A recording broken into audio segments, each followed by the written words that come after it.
Kumar Photoshop editor.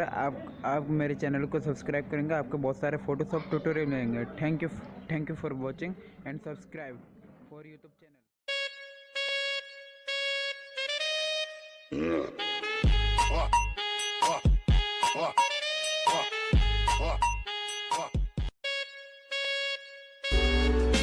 Shape really doesn't matter, so I'm just going to make it red just so that you can see it. There it is, red. What I'm going to do now is enable the layer for the snowboarder. I'm going to click and drag her up to the top of the layers panel.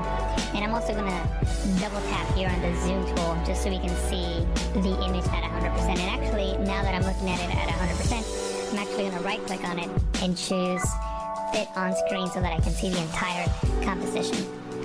Then I'm going to press Ctrl J, Command J on the Mac to duplicate. So now I have two copies. I'm going to disable the one on the top by clicking on this eye icon, and the one on the bottom here, I'm going to clip to the shape below it.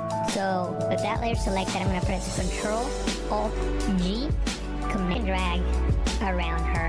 Now you don't have to be very precise at this moment. You can just click and drag, and we'll worry about the details later. So we're just going to select her as quick as we can. So I'm just clicking and dragging, and notice that my selection is not very accurate.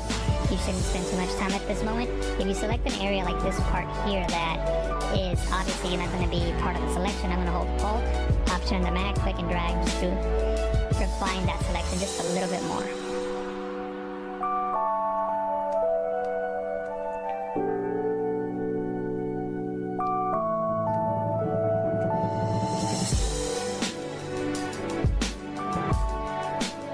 Okay, now that I have the selection active around the snowboarder, I'm going to select that top layer and click accordingly. If you can't see the corner handles that you want to click and drag on, you can press Control 0, that's Command 0 on the Mac, for the bird's eye view that allows you to see all four corner handles. Then I'm going to click and drag on this one here to scale it down by holding Shift, Alt, that's Shift, Option on the Mac.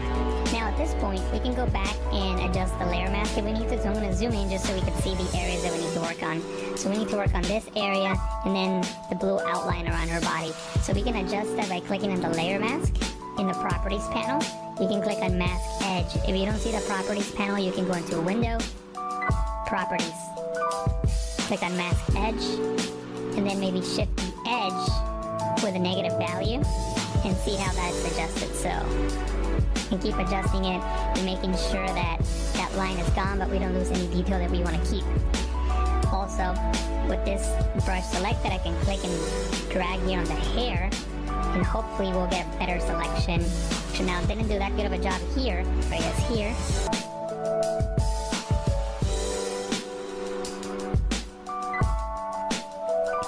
And I'm not going to take the time to do so now. I will do that after the tutorial and you can see the final image, but I'm just going to go around the entire image and just make sure that everything is masked out accordingly. And in most of these areas, everything seems to be okay. I know we got to work on this area here, and like I said, I'll do that after I'm done with the tutorial and you can see my final results. But for now, we'll just leave it as is. I'm going to press Z on the keyboard, right click, and choose Fit to Screen. And what we're going to work on now is there's a feature in Photoshop called Apply Image. If you go into Image, Apply Image, what Apply Image allows you to do is to take an image and apply it onto itself using a blend mode. In this case, we're taking the blue copy, applying the screen blend mode onto itself. So notice what happens during the snow on the edge. It essentially turns white, which is what we want. You can also, of course, apply a multiply blend mode. Remember, we're going to be making a selection. Anything that's white in this screen will be selected. Anything that is black will be deselected. So I'm going to drag this one over to the left a little bit. I'm looking at the edges here. And maybe drag this one to the left as well. And press OK. Now, what I'm going to do now is click on the brush tool, select black as my foreground color so I can paint with black. I'm going to increase the size of my brush by clicking on the right bracket key on the keyboard. And I'm just going to paint with black here. I'm going to create a new layer and I'm just going to paint with this color here under the board. So you can click on the eyedropper tool, select that color, and maybe make it a little bit darker because it's too light. Something like that, and just continue that shadow that's coming off the board. And actually, let me drag this layer up on group and just continue painting that shadow that's coming off the boards, maybe something like this.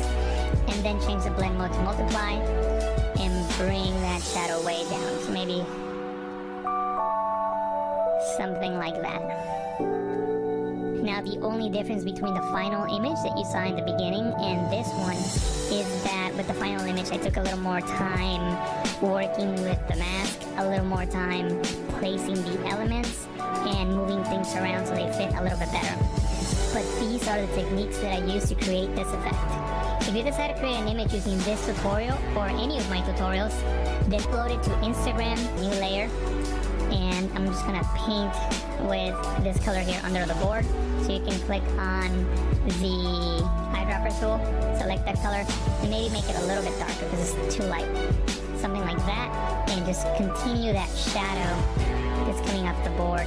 And actually let me drag this layer up on top of the group and just continue painting that shadow that's coming off the boards, maybe something like this. And then change the blend mode to multiply and bring that shadow way down. So maybe something like that.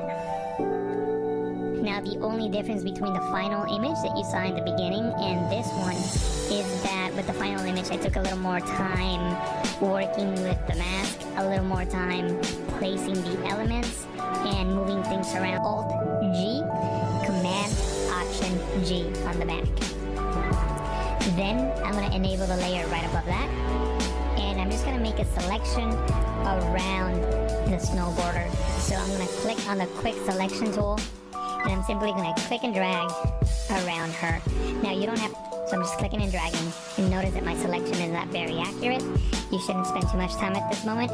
If you select an area like this part here that is obviously not going to be part of the selection, I'm going to hold Alt, Option on the Mac, click and drag just to refine that selection just a little bit more.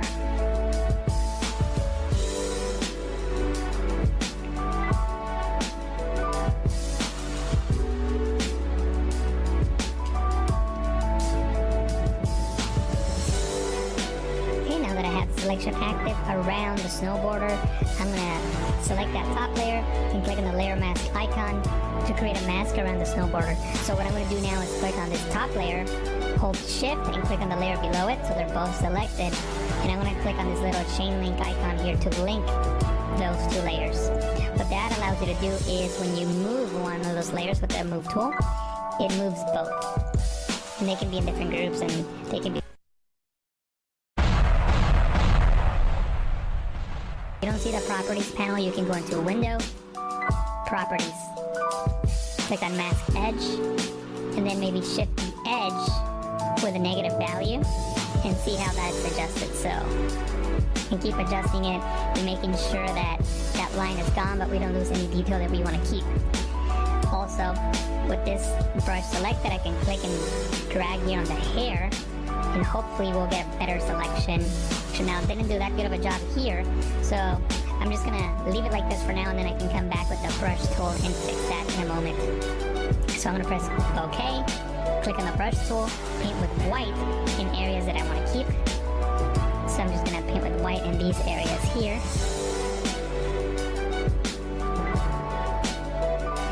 And I know I'm selecting some of the sky, but that's okay. I'm going to get rid of that by pressing X on the keyboard, which swaps the foreground and background color. And with black, I'm going to paint on that layer mask to get rid of the sky here.